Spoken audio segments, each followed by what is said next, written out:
ഒരു മതനിരപേക്ഷതയോട് പ്രതിബദ്ധതയുള്ള ഒരു മുന്നണിയാണെങ്കിൽ ഇമാതിരി വർഗീയ വിദ്വേഷ പ്രസംഗം നടത്തുന്ന ആളെ മത്സരിപ്പിക്കാൻ പാടില്ല. അയാളുടെ പത്രിക തള്ളണമെന്നെങ്കിൽ ഒരു ന്യായമായ ആവശ്യമെങ്കിലും ഉന്നയിക്കാൻ എന്തുകൊണ്ട് UDF തയ്യാറാകുന്നില്ല? ഞങ്ങൾ തയ്യാറായല്ലോ, ഞങ്ങൾ 2 പരാതി കൊടുത്തല്ലോ.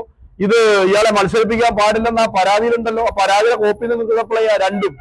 രണ്ടും ഞങ്ങൾ നടത്തിയല്ലോ. ഒരാളും പരാതി കൊടുത്തതായിട്ട് തെരഞ്ഞെടുപ്പ് കമ്മീഷൻ പറയുന്നില്ല. തെരഞ്ഞെടുപ്പ് കമ്മീഷന്റെ മുമ്പിലുള്ള പരാതി ഇതാണ്. ആ പരാതിയുടെ മുകളിലാണ് തെരഞ്ഞെടുപ്പ് കമ്മീഷൻ റിട്ടേണിംഗ് ഓഫീസർക്ക് ഡയറക്ഷൻ കൊടുത്തത്. അങ്ങനെയാണ് ഷീബ എന്ന് പറയുന്ന വ്യവസായ ഓഫീസറായിട്ടുള്ള റിട്ടേണിംഗ് ഓഫീസർ പോലീസിന് ഡയറക്ഷൻ കൊടുക്കുന്നത്. അങ്ങനെയാണ് 192-ാം വകുപ്പും 125-ാം വകുപ്പും അനുസരിച്ച് കേസ് എടുക്കുന്നത്.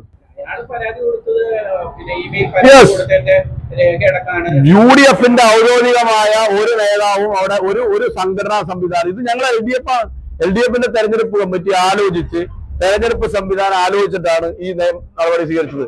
ഏതെങ്കിലും ആളുകൾ പറഞ്ഞോന്നെന്ന് എനിക്കറിയില്ല. ആരെങ്കിലും ഫേസ്ബുക്കിൽ കുറിച്ചിട്ടുണ്ടാവും. അതൊന്നും ഒരു ഔദ്യോഗിക രേഖ എവിടെ ഇറക്കിയിട്ടുള്ളത്? ഞങ്ങൾ ഔദ്യോഗിക രേഖ ഇറക്കി, പ്രസ് മീറ്റ് നടത്തി, പ്രസ്സിൽ പറഞ്ഞു ഞങ്ങൾ ഇതിന്റെ ഭാഗമായിട്ടുള്ള എല്ലാ സംഗതിയും പരസ്യമാക്കിയിട്ടുണ്ട്. ഞങ്ങളുടെ പരാതിയുടെ കോപ്പി ബന്ധപ്പെട്ട ആളുകൾക്ക് അയച്ചു കൊടുത്തിട്ടുണ്ട്. ഇതൊക്കെ ഇമെയിൽ അയച്ചിട്ടുണ്ട്, നേരിട്ട് കൊണ്ടു കൊടുത്തിട്ടുണ്ട്. ആ തെരഞ്ഞെടുപ്പ് കമ്മീഷണർ രജിസ്റ്റേർഡ് പോസ്റ്റ് അയച്ചു. ആ പരാതിയുടെ മുകളിലുള്ള നടപടി ആരാ രജിസ്റ്റേർഡ് പോസ്റ്റ് അയച്ചിട്ടുള്ളത്? ആരാ ഇമെയിലിൽ അയച്ചിട്ടുള്ളത്? എങ്ങനെ നടപടി എടുത്തിട്ടുള്ളത്? അതൊന്നും എവിടെയും സംഭവിച്ചിട്ടില്ല.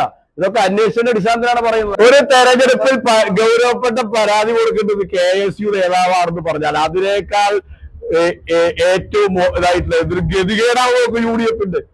KSU നേതാവേ, യൂത്ത് കോൺഗ്രസ് നേതാവ് കൂടിയല്ല, KSU നേതാവ്, ബാലവേദി നേതാവിനെ കൊണ്ട് പരാതി കൊടുപ്പിക്കാതിരുന്നു ഭാഗ്യം.